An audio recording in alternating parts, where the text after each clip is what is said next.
Quiero empezar agradeciendo vuestra presencia porque este estudio y esta investigación de Mario Rosso Luna realmente es por debido a la inspiración que siempre me ha aportado la vida y obra de Rosso Luna. Para mí, él siempre ha sido un modelo de entrega al ideal teosófico, de amor a la maestra, como le gustaba llamar a HPB, y también de fuerza y determinación. Estas características le llevan a escribir esta obra, porque era un periodo donde la sociedad teosófica estaba en una crisis. Y es realmente esta obra le inspira la situación que en aquel momento estaba pasando la sociedad teosófica. Para entender la obra de Rosso Luna hay que hablar de los pasajes de su vida porque son muy importantes. Mario Rosso Luna nace en un ambiente familiar culto y muy afectivo. De su madre dijo que era una erudita cerrada, porque de él recibió mucha de su educación. Y de su padre, que era más artista que ingeniero. Rosso Luna se cría en un ambiente familiar muy afectivo y tuvo que influir mucho, por lo menos es lo que pienso, para llegar a adquirir estas dotes de las que siempre ha destacado. A los 21 años descubre un cometa que lleva su nombre e inventa, si os fijáis en la foto, este es el Museo de Historia de Cultura de la Casa Pedrilla de Cáceres, y ahí vemos, inventó un aparato que mide los cielos, que lo tenemos allí en la pantalla. También le dieron muchas medallas. También consiguió hallazgos en arqueología. Ejerció de abogado. También los hallazgos en arqueología lo podemos encontrar en el Museo de Madrid y de Cáceres. Actualmente lo podemos seguir, lo podemos ver. También escritor, periodista, también estudió física y química. Realmente un portento en aquel momento. Pero Unamuno dijo de él que era un autor, por ser un autor sospechoso, él no pudo desarrollar esas dotes. Rosso Luna le escribe a Unamuno diciéndole que le habían ofrecido una cátedra, le habían ofrecido hacerle senador, pero si vendía sus ideas, si dejaba esas ideas. Y él dijo que él no vendería nunca sus ideas, todo lo contrario, que era de esas personas que las haría triunfar. Aunque también le reconoce Rosso Luna a Unamuno que le hubieran dejado morir de hambre a no ser de una pequeña renta de la familia. Realmente, Rosso Luna subsiste con una pequeña renta de la familia y con sus trabajos y artículos en el periódico. Lo de autor sospechoso es muy interesante porque tendremos que pensar por qué le consideran a Rosso Luna autor sospechoso. Porque realmente no tiene mucho que ver con todo esto que estamos hablando ahora, con todas estas grandes dotes intelectuales que tiene él, sino con otro pasaje de su infancia que es muy importante. Hay que ir a la infancia de Rosso Luna para entender este proceso. Y dice Rosso Luna: nací enfermizo, anémico y como raquítico. Sus padres estaban muy preocupados por él, porque era un niño muy enfermizo, pero también muy sensible. Es muy interesante darse cuenta que él menciona que hace su cambio de naturaleza física y moral cuando pasa por esta horrible crisis que habla de los 17 años. Él tuvo una meningitis que le puso al borde de la muerte. Cuando estaba convaleciente de esa meningitis, se encuentra dando un paseo con su padre a un mendigo con un rostro angelical. Le pide a su padre dinero para darle limosna y a los 7 días se encuentra curado. Este pasaje que se menciona en todos sitios tiene una relación con otro aún, para mi entender, más importante. Es importante entender que Rosso Luna siempre decía que la teosofía explica su vida entera. Todo eran impulsos inconscientes. Este proceso que vivió, él lo relaciona siempre con la teosofía. Él habla de 3 momentos en su vida importantísimos. Su meningitis, de la que hemos hablado, el descubrimiento del cometa, que también fue, según él, fue otro impulso inconsciente, y luego después cuando conoce las enseñanzas de Blavatsky, porque a partir de ahí reconoce que ya nada le importa. De hecho, fijaros qué interesante cuando él dice que Blavatsky me mostró mi ignorancia ilustrada. Todo el valor que estábamos dando a esas medallas y a todo lo demás, realmente para él no la tenía. Y de ahí esa fortaleza y esa fuerza para luchar por el ideal teosófico. Sí me voy a centrar, no quiero pasarme ciertas cosas. El suceso trascendente que está relacionado con su meningitis, que yo creo que para las personas que están estudiando la obra de Rosso Luna pasa desapercibido, por lo menos lo que he visto hasta ahora. Y habla de esa fiebre de un sueño, que ahora lo comentaremos, que es sumamente importante para entender la obra de Rosso Luna también, y por qué él se implicó tanto dentro de la sociedad teosófica y vivió para el ideal. Es interesante cómo él menciona que tuvo un sueño, pero que no lo entiende, que no entendía bien ese sueño. Ese sueño le ocurre 2 meses antes de caer enfermo, de caer con la meningitis. Ahí, 2 meses antes de caer con la enfermedad, solo siente ganas de llorar. Tiene una tristeza y no entiende por qué. Y en ese proceso y en ese periodo tiene este sueño que vamos a comentar. A ver, aquí. Apareció, él dice que en ese sueño se sintió como transportarse a diferentes planos. Y en uno de ellos, dice, apareció junto a mí una asombrosa figura. Sígueme, afortunado mortal, y contempla el hermoso mundo moral. Él dice que ahí sintió que conocía los misterios. Pero a esta visión le viene otra inmediatamente opuesta, diferente totalmente. Y se encontró observando a la desgraciada raza de los seres humanos. Aquellos desgraciados celebraban sin notarlo siquiera constantes funerales. Rosso, impresionado, quería ver qué era lo que estaban enterrando. Y cuando puede abrir los féretros, ve hermosas figuras, pero cada figura representa lo que está comentando aquí. En esas figuras está la despreciada virtud, la verdadera ciencia, a la sensibilidad, despreciada injustamente. Reconocí en aquel ser, porque todos eran figuras, las que representaban. Os aconsejo que leáis el libro de Rosso Luna, donde está indicado todo esto. También os lo puedo enviar. Reconocí en aquel ser la olvidada enseñanza. ¿Y por qué la enterraban? Y él explica. Los humanos o no la comprendían o la menospreciaban por completo.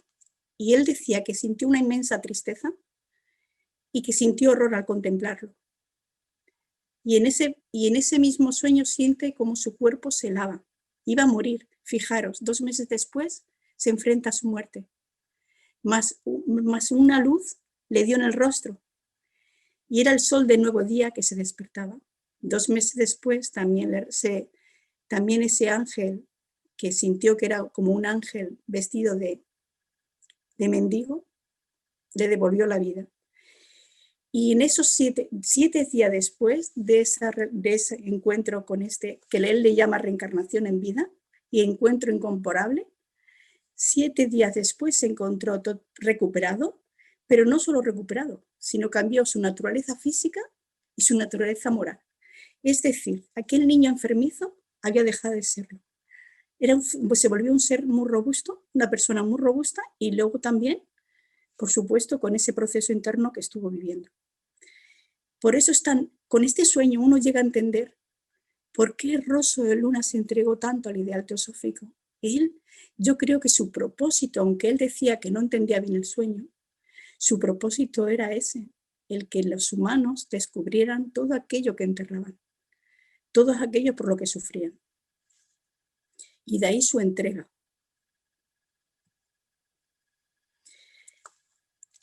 Sobre la teosofía, sueño que nos explica, quiero anotar esto por si acaso se me olvida algo. Bueno, todos sabemos que toda la obra que ha escrito Rosso de Luna, sus charlas por todos lugares, fue invitado en sustitución de Annie Besant a Argentina, Chile, Uruguay y también a Brasil. Es ahí Brasil, y voy a hacer referencia a Brasil, porque ahí conoce a José María, no, a José Enrique de Sousa. Él se hacen grandes amigos y gracias a esa amistad tenemos hoy la obra completa de Rosso Luna. ¿Por qué? Porque Rosso Luna primero escribió los primeros 19 capítulos, lo escribió en el Loto Blanco. Tenemos que entender que todas las obras de Rosso de Luna primero se escribían en las revistas, luego él después lo que hacía era reunirlas para editar el libro. Esto sí es importante por lo que voy a comentar ahora. Los primeros 19 capítulos se escribieron en el Loto Blanco. Luego después, gracias a este amigo, Enrique José de Sousa, tenemos la obra completa. Pero es importante, toda aquella persona que quiera conseguir el libro, que está aquí, que se ha editado hace poco y esta es la obra completa, se presenta como sin terminar, inacabada, pero no es así. No es así porque fijaros lo que le dice en una carta a su hijo con fecha 22 de septiembre de 1931, 47 días antes de morir Rosso. Terminé ayer mi obra sobre el Tíbet y aparte de que explica cómo lo llevó a cabo, cómo las 300 cuartillas, que son los 19 capítulos del Loto Blanco, luego explica que la terminó y habla de las cuartillas que yo he estado comprobando si correspondían a los capítulos que realmente están editados y efectivamente corresponden, son 49 capítulos. Yo entiendo que cuando comentan que esta obra estaba no terminada, inacabada, se refiere a esto que explica Rosso de Luna cuando dice, quizás me dé ganas de volverlo a copiar, darle mejor presentación y mayor orden. Probablemente daros cuenta que sus hijos entregan a Enrique José de Sousa, le entregan todo este material por la situación que ya se estaba viviendo en España. Estamos hablando de que Rosso Luna muere en el 31. Un año después de morir van a buscarle para encarcelarle por el tema de lo que sabemos que en aquel entonces se vivía. Entonces los hijos, como tenían miedo a perder todos estos papeles de su padre, se los entregan a él y seguramente se los entregan de una determinada forma que puede interpretar perfectamente Enrique José de Sousa, que no se había acabado la obra. Pero no, si la obra se había terminado. Esto sí es importante tenerlo en cuenta, porque no deja de ser un error cuando se piensa de esa forma. Bueno, sí. Bueno, antes de esto, comentar una cosa. Cuando Rosso Luna escribe esta obra, como comenté al principio, la Sociedad Teosófica estaba pasando por una crisis. Él estaba muy preocupado porque consideraba que Annie Besant había dado un golpe de estado a la Carta Constitutiva, con estas palabras lo dice, porque había presentado a Krishnamurti como el nuevo Mesías. Esto había llevado a miles de miembros de la Sociedad Teosófica por derroteros mesiánicos, y era todo lo contrario a lo que la Sociedad Teosófica y la Carta Constitutiva siempre pretendió. Por suerte, Krishnamurti disuelve la Orden de la Estrella. Él se negó a todos estos ritos, se negó a todas estas situaciones, a todo lo que se pretendía. Todo lo que en un principio se estaba llevando a cabo. Fueron las formas realmente. Y él dijo Krishnamurti, fijaros que habla, disuelve la Orden de la Estrella ante 3.000 miembros y duró 18 años. El hecho de que Krishnamurti disuelva la Orden de la Estrella, se llega a entender perfectamente que esto era un proceso probablemente se tenía que vivir. Y esto es importante porque no se está hablando aquí de errores, como se está hablando de unas situaciones que Rosso de Luna explica y le da una teoría que me parece muy interesante al respecto.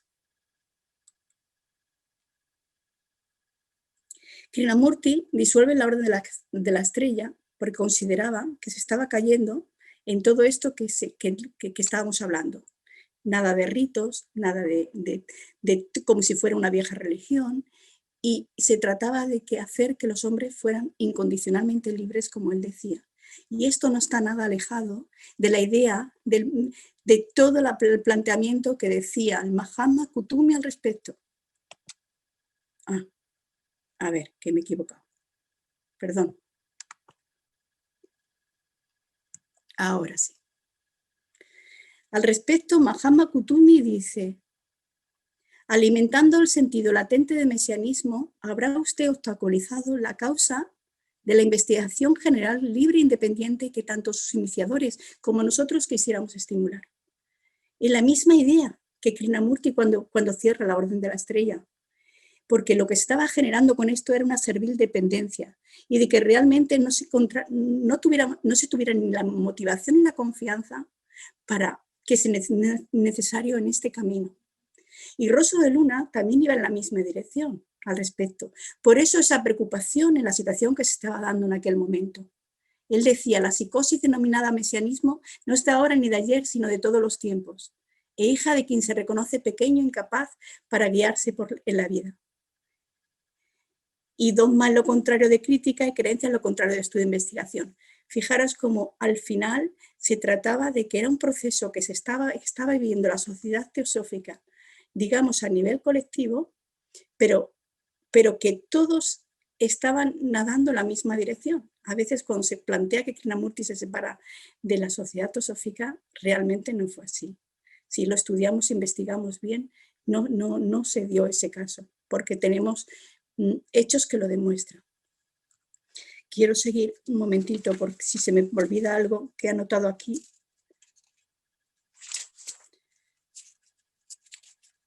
En la misma línea de los Mahatmas, en la misma línea del movimiento teosófico del principio.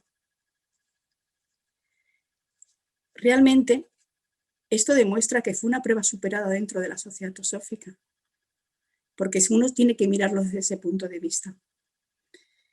Y, a ver, ¿por qué fue una prueba superada?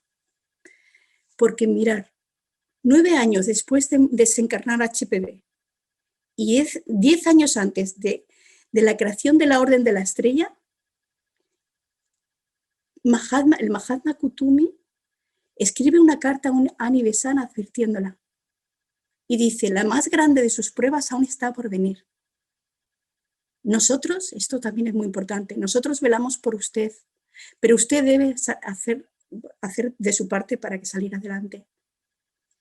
Y dice: fijaros cómo hay relación con todo lo que estaba ocurriendo en aquel momento. Bueno, con lo que sucedió después, claro. La sociedad teosófica y sus miembros lentamente están fabricando un credo. Que se tienen que dejar las formas y ceremonias y ser verdaderos teósofos en pensamiento interno y en observancia externa. Y nosotros no pedimos que se nos rinda culto. Y guárdese de caer en un papismo esotérico. Le está advirtiendo a Annie Besant de todo lo que sucedió después, se lo advierte años antes, y al final fue una prueba que tuvo que vivir. Y si estaban velando por ella, es porque, esto sí, para mí es muy importante, porque sabían que esto iba a suceder. Y esto va en relación con la teoría de Rosso de Luna en esta obra. Él hablaba, esta obra del capítulo 8 al 13, está hablando de todo lo que os estoy comentando ahora. Y él decía que dentro de la sociedad teosófica en aquel momento había una riña entre los dos senderos. El sendero directo, que es el sendero que los estudiantes de teosofía tenemos que intentar seguir, y el sendero ancho y fácil. Esto es que él explicaba que esto ocurre porque estamos inconscientemente incorporando todas esas tendencias de este sendero al otro. Y por eso esa lucha que existen entre los dos senderos. Muchas veces inconscientemente. Pero esto es un indicativo de que realmente es un proceso que se tenía que dar. Por eso le decía, por eso probablemente le dijera al Mahatma Kutumi a Nivesa de que tenía que cuidarse y que ellos también la cuidarían. Estos son pruebas por las que se tiene que pasar. Cuando yo estudié esta obra y conseguí todos estos datos, me di cuenta que son pruebas por las que pasa el movimiento teosófico y a mi entender, desde luego, salió airoso de esta prueba. ¿Por qué? Krishnamurti realmente no se separó de la sociedad teosófica. Krishnamurti iba en la misma línea del Mahatma Kutumi y de todo el movimiento, del Mahatma Kutumi y de los Mahatmas, de todo. Él no se separa. Tenemos la foto que mostré antes, donde está plantado un árbol, no sé si 50 y tantos años antes o 40 y tantos años antes. No hay ninguna separación. Esto es un proceso. Por eso es tan importante para los que somos estudiantes de teosofía entender esto, porque las pruebas siempre van a estar ahí, las pruebas siempre van a venir. Y por eso me pareció que Rosa Luna aquí aporta una teoría que a mi entender es muy valiosa, porque no es hacer menos de nada ni de nada a nadie. Aquí no se está hablando de cómo en algunos momentos uno piensa que Krishnamurti hizo mucho daño a la sociedad teosófica, a Nivesan hizo mucho daño. No. Y aquí estamos hablando de una línea donde efectivamente esas pruebas tenían que venir. Y esas pruebas se superaron. Y esa idea es importante. A ver. Por eso el maestro Kutumi decía, nosotros velamos por usted y usted debe poner de su parte. Siempre, si estudiamos el movimiento teosófico, hay que entender que estos procesos se han ido dando continuamente. En los inicios había el ansia de los fenómenos. Y no sé qué Mahatma dijo, que perezca la sociedad antes de convertirse en una escuela de magia. Cosa que no sucedió. Luego después, esta situación del mesianismo, también prueba superada. Krishnamurti corta de raíz toda esa forma, esa tendencia, y al final, aunque da la sensación de que eso genera otra crisis mayor, al final lo que está haciendo es algo que está volviendo a situar. Por lo menos es mi interpretación de la situación. Y es también en los capítulos de Rosa Luna, habla también de los aspectos revelación y el aspecto realización. Cómo se abusa de ese aspecto revelación y cuando lo que se tiene que trabajar el aspecto realización, la autotransformación de uno mismo. Por eso el sendero directo iniciático, que es el sendero que es el que hay que seguir, está hablando del método de estudio, reflexión y práctica, libre pensadores, científico, preparación para la vía superior. Pero me imagino que en este proceso tienen que aflorar, en este proceso y en este camino, porque no son, también dice algo también importante, a mi entender, Rosa Luna, no son caminos contradictorios, son como consecutivos. Y en este proceso lo que se tendría a aflorar todos aquellos condicionamientos por los que hemos sido educados y al final tienen que salir de alguna forma. Y de ahí las pruebas. Luego después hay otro capítulo que también ya es otro capítulo importante. Estas fotos son de cuando tuvimos la suerte de ir al viaje al Tíbet y este capítulo también es muy importante porque la teosofía y el Tíbet son dos grandes misterios de la humanidad, según dice Rosa Luna. Él habla de que lo define de esta forma porque habla de que en el Tíbet lo físico y lo espiritual es uno, tanto que la teosofía va en la misma línea, el mismo planteamiento, pero sobre todo porque en los Himalayas hay un núcleo de adeptos de varias nacionalidades que pertenecen a una fraternidad oculta. Esto lo dice HPB. Y fueron estos maestros, comenta ella, lo que les prepararon para dar un nuevo ciclo de enseñanzas ocultas. Y de ahí la importancia, porque realmente esto forma parte el Tíbet forma parte del alma del movimiento teosófico también. No se puede separar.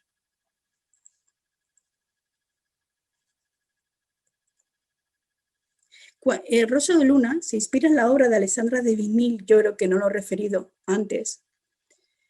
Se inspira en la obra de Alessandra de Vigny cuando escribe, en esta obra precisamente, en Magos y Místicos del Tíbet, cuando escribe esta obra, porque en un texto de esta obra es cuando se da cuenta, cuando se reafirma la teoría que tenía de la situación que estaba viviendo la sociedad teosófica en ese momento.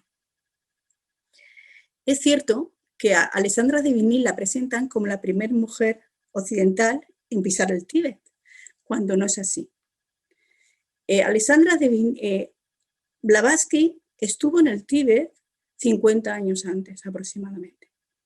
Y Blavatsky estuvo varias veces en el Tíbet, según los datos que tenemos. Esto sí es importante porque no solamente fue la primera mujer en pisar el Tíbet. Por lo menos Blavatsky fue antes, independientemente que ya no sepamos más. Pero y luego también porque si estudiamos la obra de Alessandra de Vigny, excelente obra, que no la hago de menos, todo lo contrario, porque para mí siempre ha sido una fuente de inspiración. Si estudiamos a Alessandra de Vigny se inspira en Blavatsky y se inspira en el movimiento teosófico.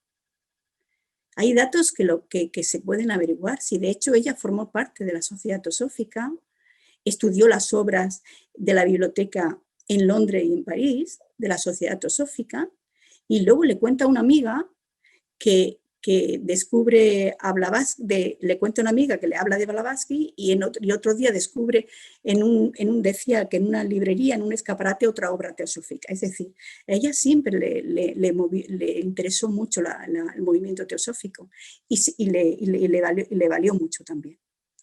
Porque el que escribe una biografía de ella explica, con el descubrimiento de la sociedad teosófica comienza un nuevo periodo en la vida de Alessandra de Vigny. Para mí, las dos mujeres representan dos senderos. Y esto es seguir como poner otro modelo más, como los dos senderos que hemos hablado antes. Alessandra de Vigny le movía en este proceso motivos mundanos, reconocimiento. Y a Blavatsky le movía un proceso iniciático. De ahí que ella fuera muy reconocida, la llamaban la conquistadora de la ciudad prohibida. Y era aclamada en Francia y en muchos más sitios. Pero Blavatsky comenta ella misma que desde los 17 a los 40 años intentó no dejar rastro por el simple motivo de que eran páginas demasiado sagradas de las que no podía hablar. Era en el periodo en que Blavatsky se estaba preparando para ser mensajera de los Mahatmas. Te estamos hablando de dos senderos, de dos mujeres diferentes, totalmente, por lo menos de dos procesos diferentes. De ahí que de Blavatsky no se hubiera sabido, no se supiera nada.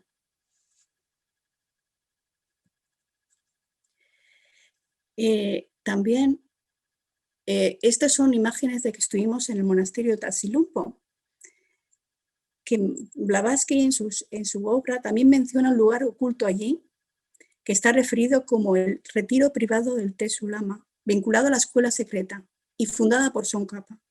Nosotros los estudiantes de teosofía también tenemos mucha información al respecto y hay una vinculación con la escuela mahayana, con la escuela secreta y con el movimiento teosófico. Por lo menos, tanto esa escuela mahayana esotérica como también el compartir el ideal del bodhisattva, uno se da cuenta de que aquí hay unos lazos que también nos vendría bien investigar. Cuando nosotros estuvimos en el monasterio, el guía fue muy interesante porque nos explicó que era un monasterio de enseñanzas esotéricas y que tenían pasadizos secretos. No sé si lo recordáis porque estamos aquí varios del grupo y él perfectamente se compartía la misma idea que nos está diciendo aquí Blavatsky, la misma idea. Y eso también pues fue impresionante, bueno, fue muy emocionante, la verdad, vivir en estar en el sitio donde sabíamos que habían estado los Mahatmas, que lo visitaban, que también tenemos datos que lo confirman, como que también Blavatsky compartió esto. Compartió este lugar, creo que tenía que ver también con el estudio de la voz del silencio. Es muy interesante también entender que el Suzuki, quien introdujo el budismo zen en Occidente, cuando lee la obra del silencio, reconoce que ella es una iniciada en las enseñanzas esotéricas del Mahayana. Porque aunque ella dice que trató de no dejar rastro, actualmente tenemos mucha información al respecto por las cartas que ella escriben a la familia, a los amigos, por todo lo que dijeron sobre ella, por muchos escritos, las cartas de los Mahatmas también encontramos datos, y creo que aquí tenemos otra investigación más, que Rosso Luna nos abre las puertas, bueno, que no vamos a parar de trabajar si seguimos esta obra. Este es otro punto que también me pareció muy importante. Hay mucho más información en la obra, pero me he quedado con las ideas que os estoy dando, con 3 que me han parecido importantes. Voy a ver si tengo aquí 50, que no estoy viendo los datos por si se me olvida algo. Sí. Rosso Luna habla también de los 3 objetivos de la Sociedad Teosófica. Y él menciona la importancia de los 3, pero la importancia de los 3 al mismo tiempo. Él dice que es importante y ninguno puede ser menos que otro. Es decir, tenemos que, desde el primer objetivo, desde la base de la fraternidad, los otros 2 sin duda, porque es muy importante, porque no se podría convertir en magia negra, como dicen, pero que también los otros no se pueden dejar. Es decir, el tercero sobre todo, porque es el que quizás se hace de menos actualmente, o eso parece, hay que seguir, hay que trabajar también mucho en ello. ¿Y por qué? Porque está hablando, como recuerdo que Ramón dijo, creo que era una charla de José Luis, que se trata de investigar las leyes inexplicadas de la naturaleza y los poderes latentes en el hombre. No se trata de buscar poderes, se trata de investigar. El primero es la base, la fraternidad, para trabajar los otros 2 sin duda.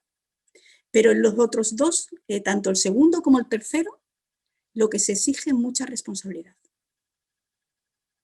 Y los 3 tienen que ir a la vez. Él les daba mucho valor. ¿Y por qué? Porque se trata de investigar como si fuéramos como un método científico. En la idea de que un científico nunca adorará el objeto que está investigando, ni tampoco lo temerá. Imaginaros ahora en la situación que estamos viviendo de coronavirus. Imaginar a una persona que no se atreve a investigar porque teme contagiarse o teme tal. Desde ese punto es tan importante hacer esa investigación del tercer objetivo. Y Rosso Luna le da mucha importancia. ¿Por qué se le da esta importancia a la aceptación intelectual de la doctrina oculta? Porque estamos muy condicionados por el primer sendero, por la idea de milagro. Y esto nos lleva a la superstición, a la fe ciega, a la sumisión, al temor y al recelo, a todo lo que se considera sobrenatural. Y nos dicen en Isis sin velos, nada es de sobrenatural en la naturaleza, sino cosas conocidas y cosas aún por conocer. Y de eso se trata.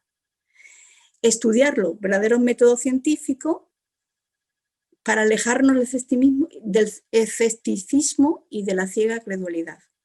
Porque estamos muy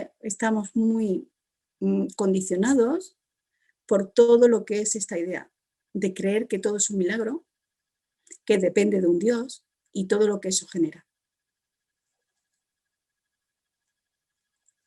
No sé si me pasará algo más sobre este tema. Liederman, en la escuela de verano de la Sociedad Teosófica Española, si recordáis, él mencionó que lo importante que es estudiar los idis, ver el peligro de los idis inferiores, sin duda, que eso no se puede negar, y también diferenciarlo de los idis superiores. y que la voz del silencio continuamente nos está hablando de los IDs.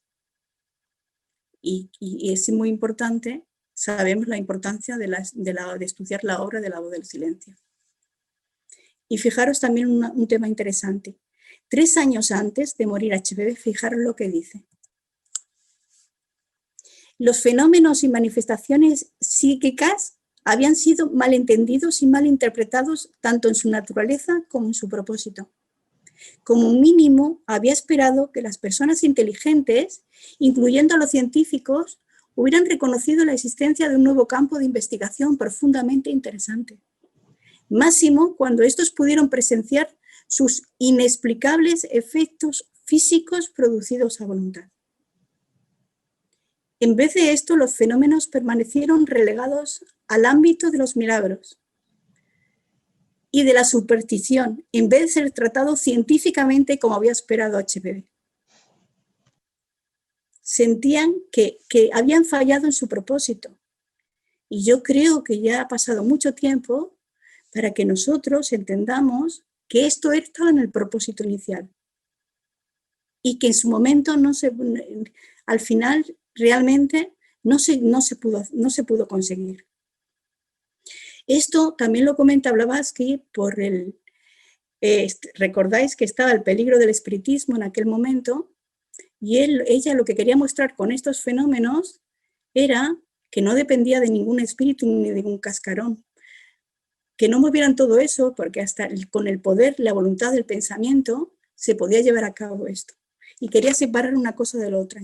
Que la gente que tuviera una mente investigativa o científica, buscaran todo esto. Y por eso ella también iba en esa idea de que tratar de separar lo del tema del espiritismo con todos los peligros que conllevaba y que realmente en aquella época estaba de moda y la gente tendía al espiritismo. Y ella siempre iba dándole fuerte porque realmente sabía de los peligros en aquella época y la situación que se estaba viviendo allí. Esto también fue en un monasterio que estuvimos en Salud, también en el Tíbet, y también es para poneros un ejemplo de la idea. Creo que todos conocemos, hemos oído hablar de los monjes voladores.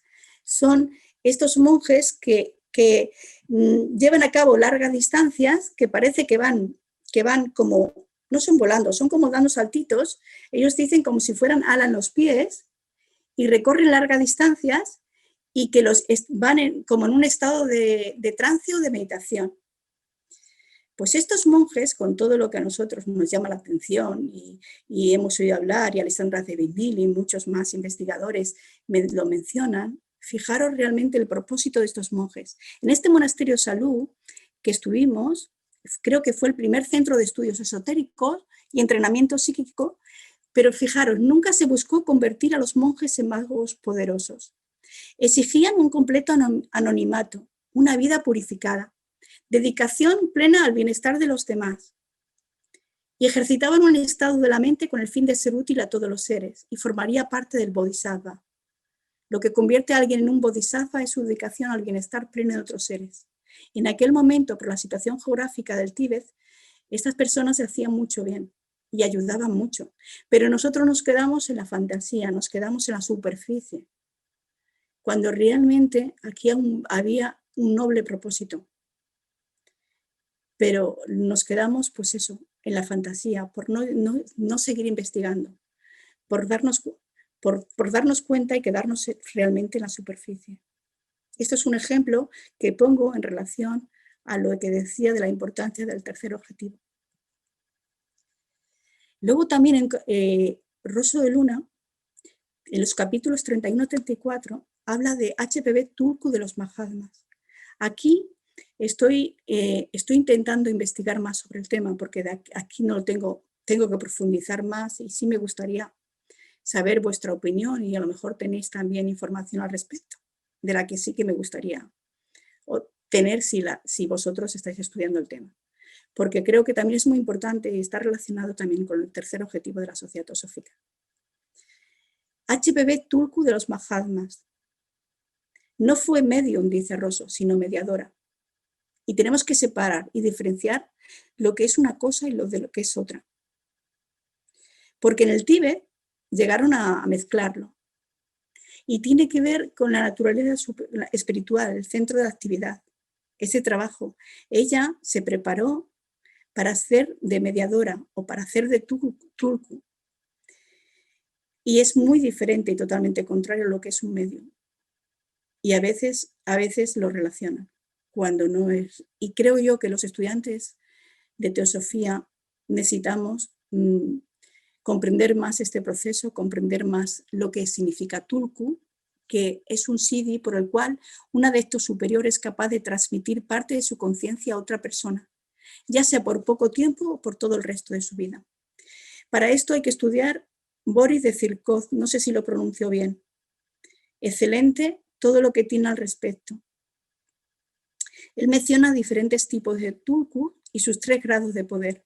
Él habla de un adepto cuando quiere seguir su labor y su cuerpo ya no puede cumplir esa función, busca otro cuerpo y ese es el primer grado, es decir, para seguir su trabajo, para seguir su labor. El segundo grado, según Boris de Zirkov, es lo mismo, cuando un adepto necesita un cuerpo para seguir su obra, pero a la vez transfiere su memoria de la vida anterior. Y el tercer grado de poder dice que no tiene límites en esa facultad. Y yo creo que aquí tiene mucha relación ese tercer grado con el trabajo de los Mahatmas y de Blavatsky. Aún así, yo aquí no puedo, detallar este tema mucho porque realmente ahora mismo estoy intentando averiguar, investigar y estudiar.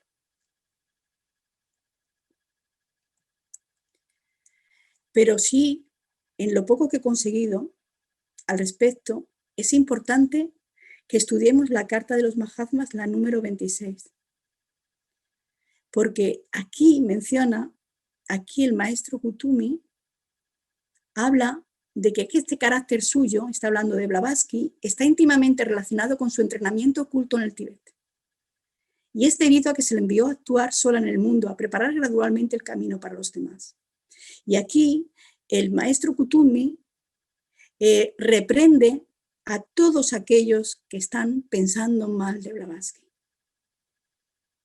Y es importante también que cuando estudiamos la obra, cuando la condesa le cuenta lo que Blavatsky sufre, porque no es entendida y no es comprendida por sus propios hermanos, fijar, porque ella fue atacada por todos los sitios y hasta se puede llegar a entender.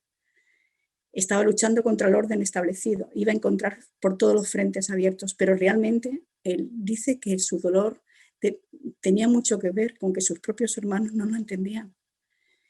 Y fijaros que ella misma menciona todo el proceso que vivió para ser portadora y para ser mediadora de los Mahatmas.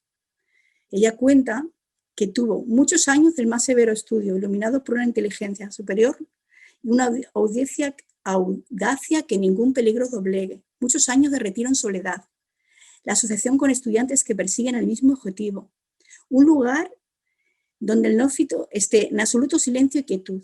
Y fijaros también esa otra parte, donde el aire es libre a millas, donde toda influencia mefítica, atmósfera y el magnetismo humano, completamente puro, sin ninguna sangre de animal, se derrama. En este lugar y en estos sitios, ella se prepara para ser mensajera. Gracias a eso, nosotros podemos ahora estudiar la obra, nosotros ahora nos está dando un impulso más y podemos seguir. Bueno, yo creo que muchos de nosotros podemos decir que gracias a la teosofía nuestra forma de vida cambió, nuestra forma de pensar cambió y le debemos mucho, ¿no? Pues siempre tenemos que pensar que cuánto sacrificio tuvo que vivir, cuánto dolor también tuvo que vivir Blavatsky, qué importancia que los estudiantes de teosofía podamos entender este proceso. Hay mucho estudio. En la carta 49 también habla de este poder tulku. Y también es importante también la doctrina secreta, porque también menciona las enseñanzas de Tsongkhapa, que también es interesante que estudiemos porque también se relaciona al tema. Estoy en pleno proceso de investigación y la verdad que tengo que atar muchos cabos a esto. Y ya casi para terminar, fijaros, es muy curioso, esto es un enigma. El último capítulo de Rosso Luna es este, el Buda blanco, pero lo tiene en blanco, no hay ninguna nota escrita. Y yo pensando en la carta de su hijo donde decía, bueno, voy a intentar cambiar las cosas, voy a intentar repasarlo, pues digo, a lo mejor ya simplemente pues tiene que ver con eso, pero no, porque estuve viendo los capítulos que eran y corresponden 49. Y este es el capítulo 49, pero lo tenía en blanco. Y esto me hace pensar, ¿por qué lo quedó en blanco? ¿Qué sentido tenía que lo quedara en blanco? ¿Realmente no sentía que no tenía que escribir nada? ¿O lo dejó abierto para que nosotros siguiéramos estudiando? O, no sé, realmente esto ya es especular, pero para mí es un enigma. Fijaros en esta foto que hicimos cuando estuvimos en el Tíbet. Cuando íbamos a los sitios, en muchos lugares, en las rocas, estaban esas escaleras. No sé si la veis bien. Cuando le preguntamos al guía a qué se debían esas escaleras, él nos decía que las pintaban para que el Buda, para que Maitreya bajara a traer la paz al mundo. La paz no solamente allí, la paz en todos sitios, realmente la necesitamos, pero también el Buda de Maitreya es el símbolo espiritual de la enseñanza del Dharma. Es decir, tiene relación con la enseñanza del Dharma y que es esa enseñanza donde todos los seres iluminados han llevado a cabo y que cada uno de ellos se iluminó. De la misma forma, puede representar también el futuro, el símbolo del futuro Buda, como que también eso tenemos que encontrarlo cada uno de nosotros dentro de nuestro corazón.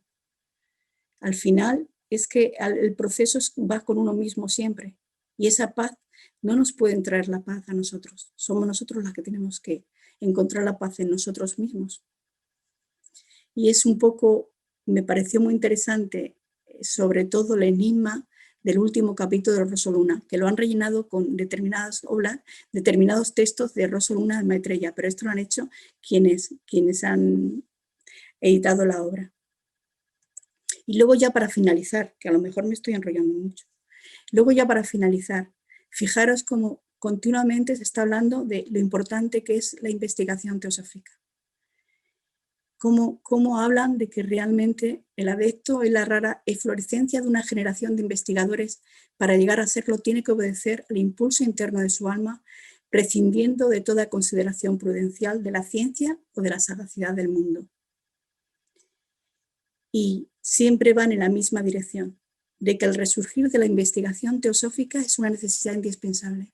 Y Rosso de Luna, en esta obra, nos abre muchas puertas y continuamente nos está ofreciendo la posibilidad de que sigamos investigando, de que trabajemos. Por eso para mí esta obra ha sido, digamos que el gran legado de Rosso de Luna y si realmente dejó puertas abiertas de investigación que a nosotros creo que actualmente nos va a venir muy bien y que podemos continuar su obra, como él dijo cuando muere, ¿no? Dice, no me lloréis, solamente continuar mi obra, superarla, decía él. Probablemente él dejó esa puerta abierta en todos estos temas y el tema del Buda blanco. Bueno, yo solamente creo que ya hasta aquí terminé, bueno, no terminé, me queda mucho que investigar y mucho que aprender.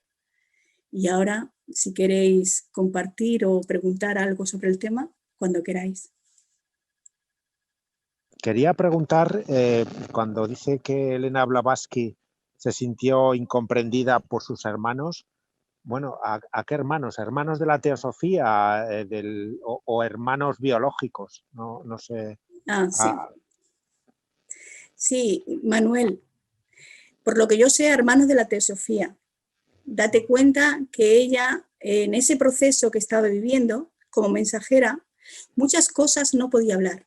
Muchas cosas, los hermanos, sus hermanos de teosofía, dudaban muchas cosas y veían su carácter también ciertos aspectos de su carácter que les llamaba la atención. Y también porque ella no podía comentar muchas cosas. Le hacían preguntas y no podía responder, porque se había comprometido a guardar el silencio.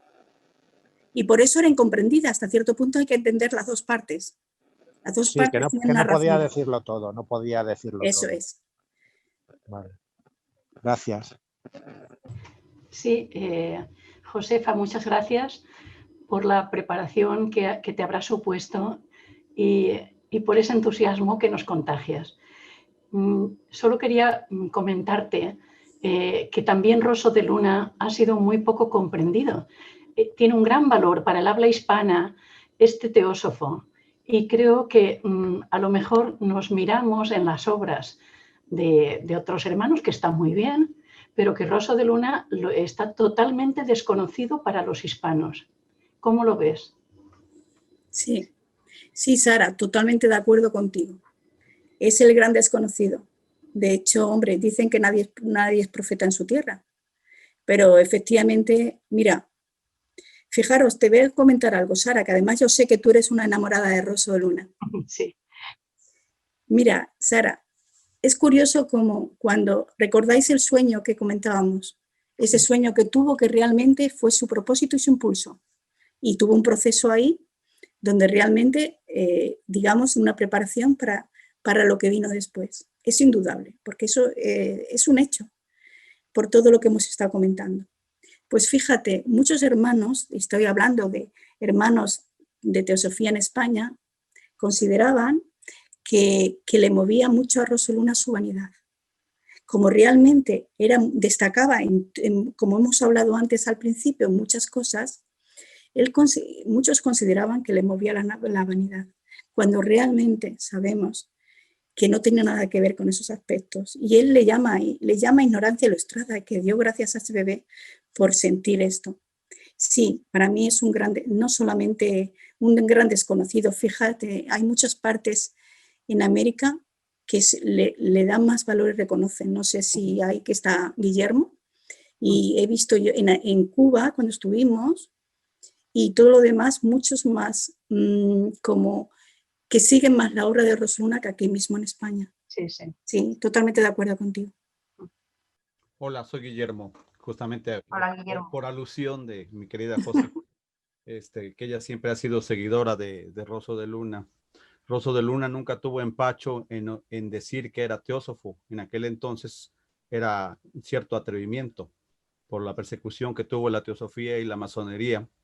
Él siempre se presentaba como Mario Rosso de Luna, teósofo y ateneísta. Así era su forma de presentarse. Y él es incomprendido. Martín Leiderman, cuando fue allá a la escuela a Barcelona, comentó precisamente que la gente en español tenemos la ventaja de tener a Rosso de Luna, porque Rosso de Luna actualiza y comprende muy bien la enseñanza de Blavatsky, que actualmente en Estados Unidos hay un problema, porque me decía Pablo Sender allá en Chicago, de que las obras teosóficas están escritas en un inglés decimonónico, que les da flojera a la gente actual, moderna, a los jóvenes leer. Y nosotros no tenemos ese problema porque mucho de la obra traducida por Monteliu y por Rosso de Luna que tenemos en España y en Latinoamérica nos presentan un panorama mucho más accesible y fácil. Aunque ciertamente estudiosos que ha habido que han seguido esa línea, como Purker, como Barborca en Estados Unidos, sobre la gente de Point Loma, han hecho un trabajo formidable. Justamente te sugeriría y te voy a hacer llegar el material, Sí. pero es que está en inglés, la parte que pueda traducida, de Qué lo que pena. hablabas del Tulku, el Tulku Boris de Sirkov, que es sobrino sobrino nieto de Blavatsky, que no tenía hermanos más que una hermana, que escribe una biografía de ella, que es Vera Shelikovsky, es su hermana.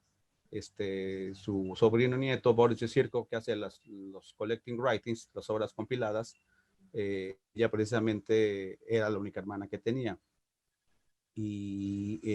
Borka habla de que el Mahatma que habla a través de Blavatsky se le conoce como HPV. Cuando pones HPV, estás hablando del Mahatma, no de Blavatsky, que esa es una de las diferencias, y que se notan sus escritos cuando está hablando el Mahatma, cuando dice la sabiduría antigua nos dice tal, la filosofía perenne nos explica, cuando habla en ese tono, él diferencia las veces en que entran en diferente tono. Y no solamente le ocurrió ese fenómeno, también quizás le ocurrió a Mario Rosso de Luna, cuando tienes esa enfermedad que le da la meningitis, que él se transforma.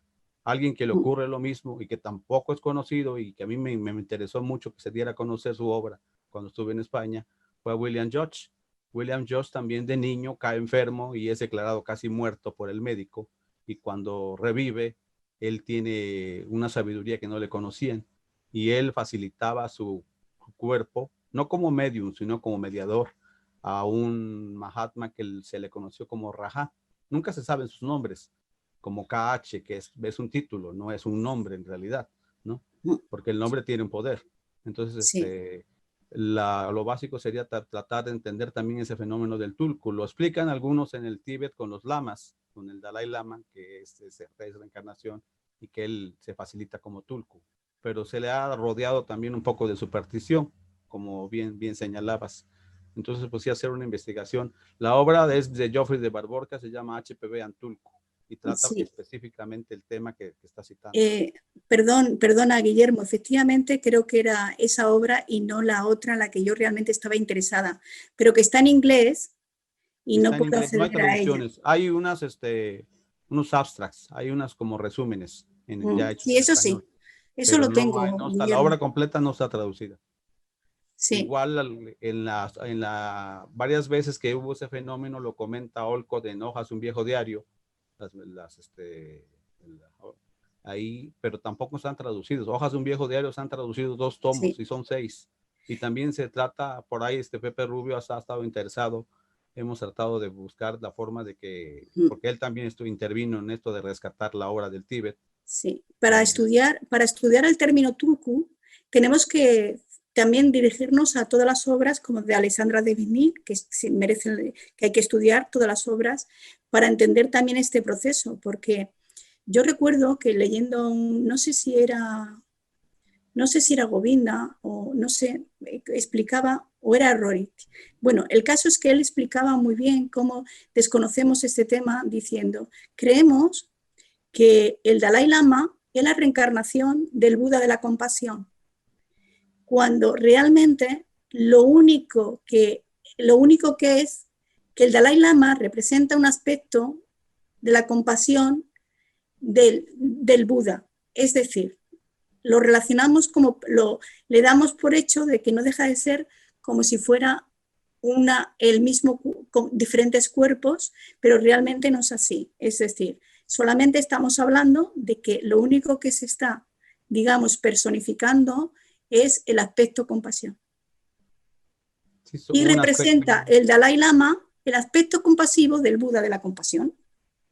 Y es por eso tenemos mucha ignorancia en el tema. Sí, hay mucho por averiguar. Tú eres una persona muy dedicada al estudio. Has leído la obra de Alexander David Neal, que es interesantísima. Cuando hablábamos, por ejemplo, de los tulpas, también, que es otro término que sí. un día lo platicamos. De Alexander David Neal es una persona muy recomendable para estudiar también. Ella me fascina porque murió de 105 años, algo así. Y todavía 10 días antes de morir fue a renovar su pasaporte. Nada más imagínense qué tipo de viajera era, ¿no? O sea, eso me hizo me hizo mucha gracia, ¿no? Saber eso, de que siempre tuvo un gran respeto por Blavatsky, porque conocieron ambas algo que es muy difícil de describir. Si recuerdan a Marco Polo llega al Tíbet también, y cuando regresa a Europa le dicen Marco Cuentos, que pensaban que toda su historia era fantasía, porque él vio a los monjes que levitaban. Era un poco como levitación, eso que comentabas, que meditan caminando. Pero sí. hay efectos y cosas que parecieran, como por ejemplo el eso de que se ponen Sí. en el frío, no sienten el frío, y eso está medido, ¿no? Sí, como los lamas no sienten el frío, se ponen con sus hábitos mojados en el vil hielo y no controlan su temperatura. Efectos que apenas se logran estudiar. Sí. Pero te felicito mucho por la investigación, por haber extraído el libro. Yo no he tenido oportunidad de tenerlo a la mano, que lo sacó Pepe. No he tenido oportunidad, pero ahora sí me entusiasmaste. Como siempre, oírte para mí es un gusto. Te agradezco mucho que hayas compartido. Gracias, Guillermo. ¿Queréis hacer alguna más pregunta? ¿Alguna pregunta más? ¿O queréis comentar algo al respecto? Josefa. Sí. Mira, yo me he añadido, soy de cerca de Barcelona, de la rama Bhakti, de Terrassa, y soy una gran desconocedora de Rosso de Luna. Tengo un libro muy antiguo de él, que no sé, lo vendieron en la rama y lo he ojeado solamente, y ahora la verdad que te doy las gracias por toda la explicación que tú nos has hecho y que nos has, bueno, a mí particularmente me has introducido pues en la importancia, ¿no?, de lo que es Rosso de Luna.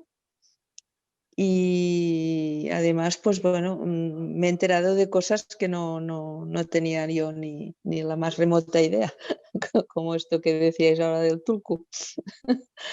O sea que estoy muy agradecida.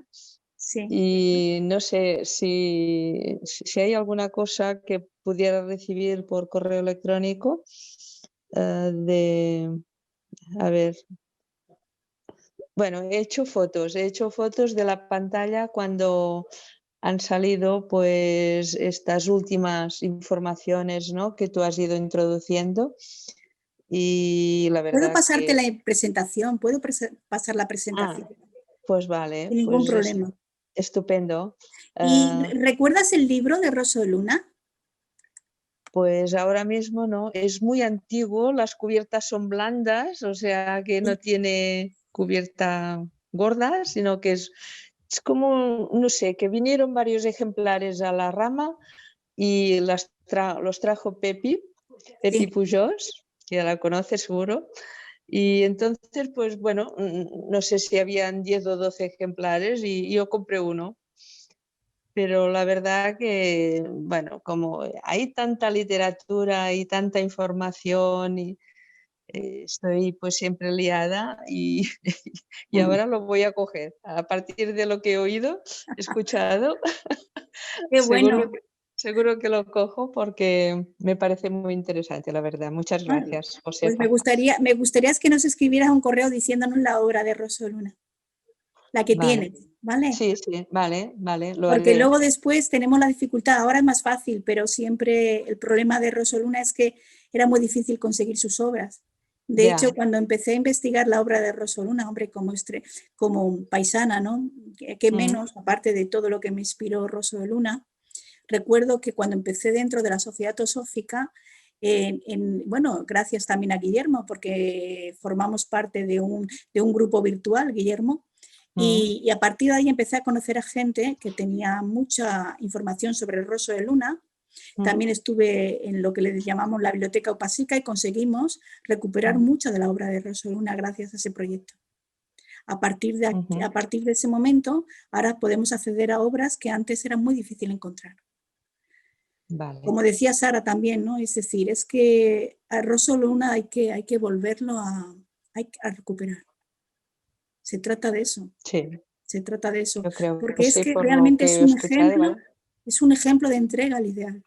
Es un ejemplo, es una persona que, como decía, no sé quién lo comentó antes, ¿no?, de que lo que sufrió Rosso de Luna fue increíble, porque le cerraron puertas por todos sitios, pero no le importaba, él sabía lo que quería y siguió adelante hasta el último día de su vida.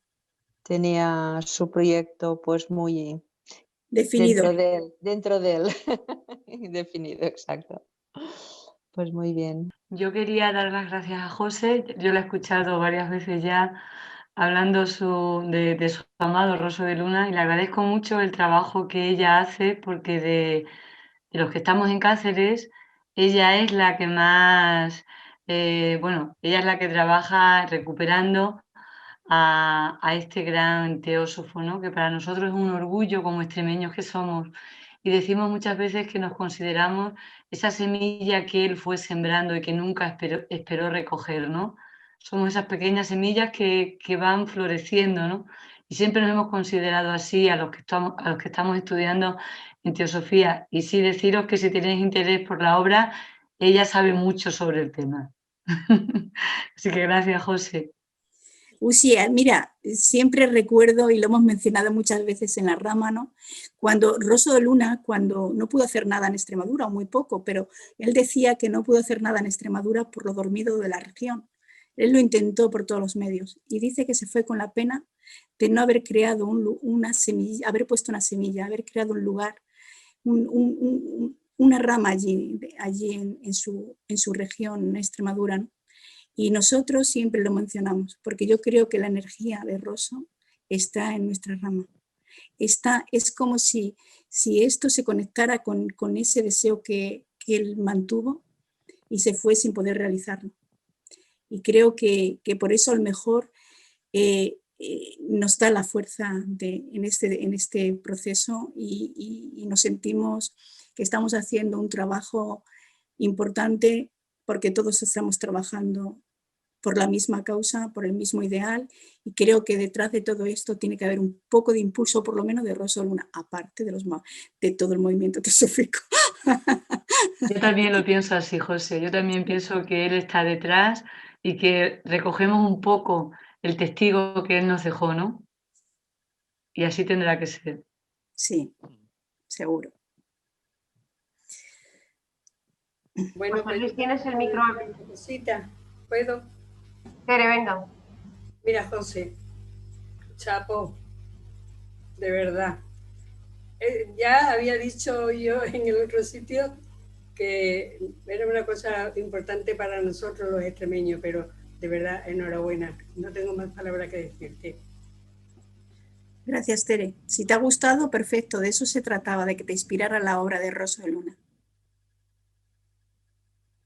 Le debemos mucho a la biblioteca de la Sociedad Teosófica en Uruguay. Realmente fueron la mayoría de las obras recuperadas en este proyecto de Upasica se consiguieron gracias a la biblioteca de la Sociedad Teosófica en Uruguay.